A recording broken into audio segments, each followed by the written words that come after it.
This is, I mean, Manchin, who, again, was never truly pressured. He was never shamed by Biden. No.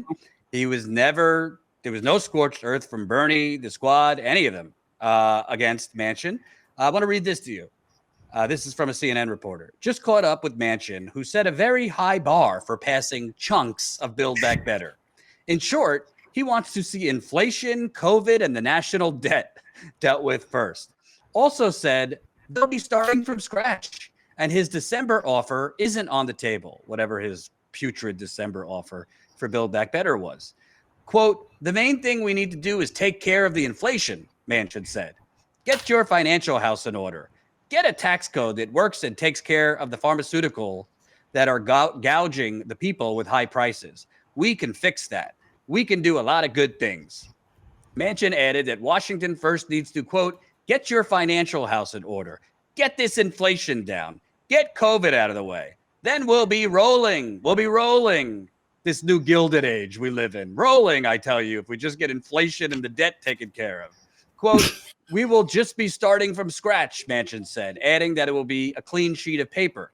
The reason I wanted to read that is finally, you got some type of somewhat fighting words from Bernie. He went to the Senate floor. I think it was this morning. If we could play Bernie's speech on the Senate floor. I regard it as a very sad day for our country, and I mean this very sincerely, that not one Republican in this body is prepared to vote for this bill. Now, I understand why that is the case. I am in politics. I got it. I know who the leader of their party is. But this I do not understand. I can understand Republicans, but this I do not understand. I do not understand why two Democrats who presumably understand the importance of the Freedom to Vote Act, and as I understand it, will vote for the Freedom to Vote Act, are not prepared to change the rules so that that bill could actually become law. That I do not understand.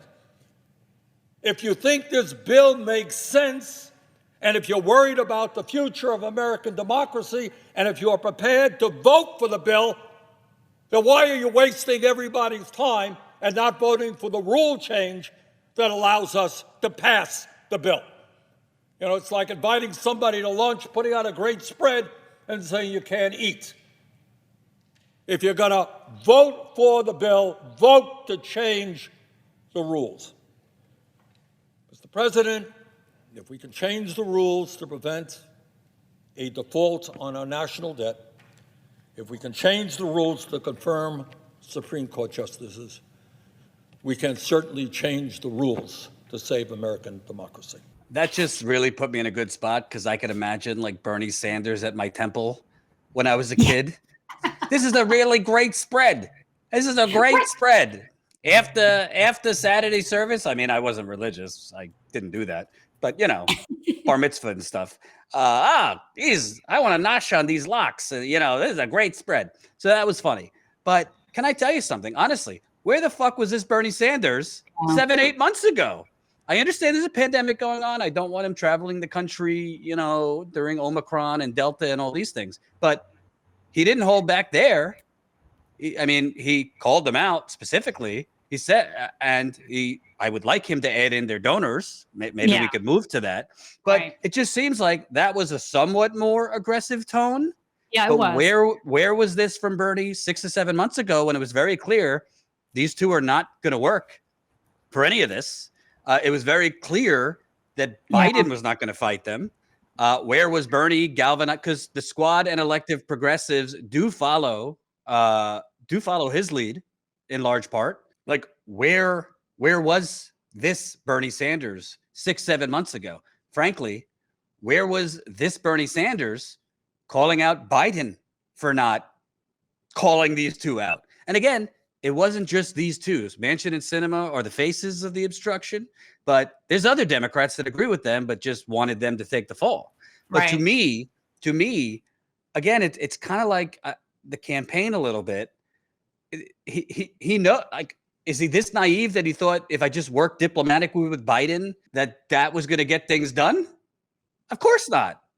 So I don't know. It just seems to me, I'm happy that he's kind of, sort of calling out Manchin and Sinema, but this should have been done months ago. And frankly, he should be calling out Biden too.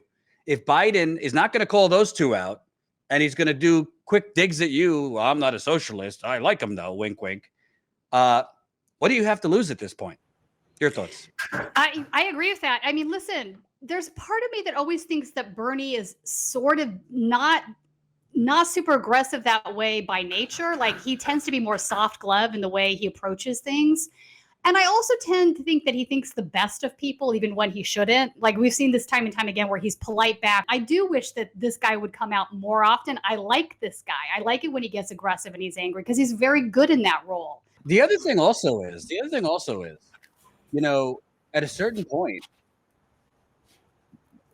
Bernie and the elected progressives, right? What you're doing is not working. I never believed, oh, you're going to move Biden to the left because he's a Republican.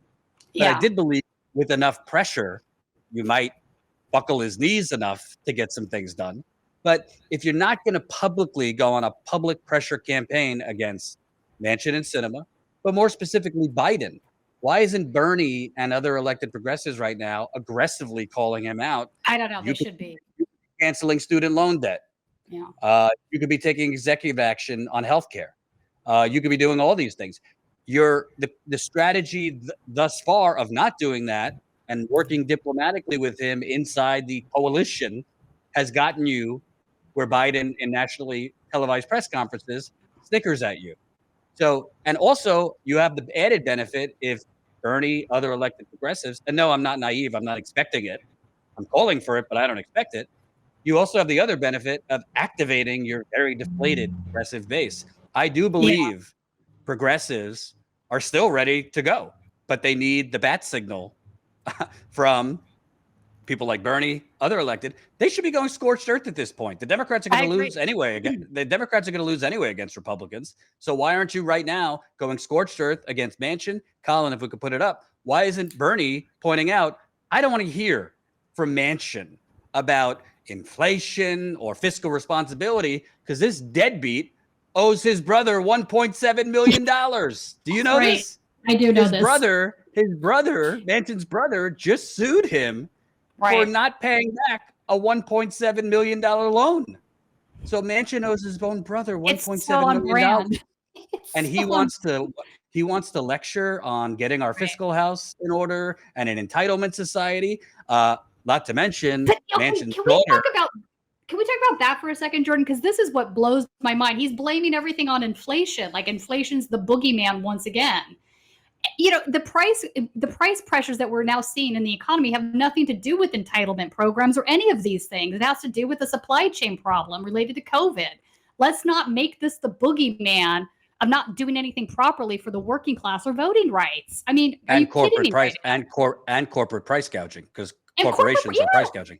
Yes, I mean the top management in all these corporations are making what, 400 times more than what the other average salary is in the corporation. Obviously, you can look at the salary scales where they were, went on par like 30, 40 times more for a long time, and then they escalate, right? And they keep going off the charts.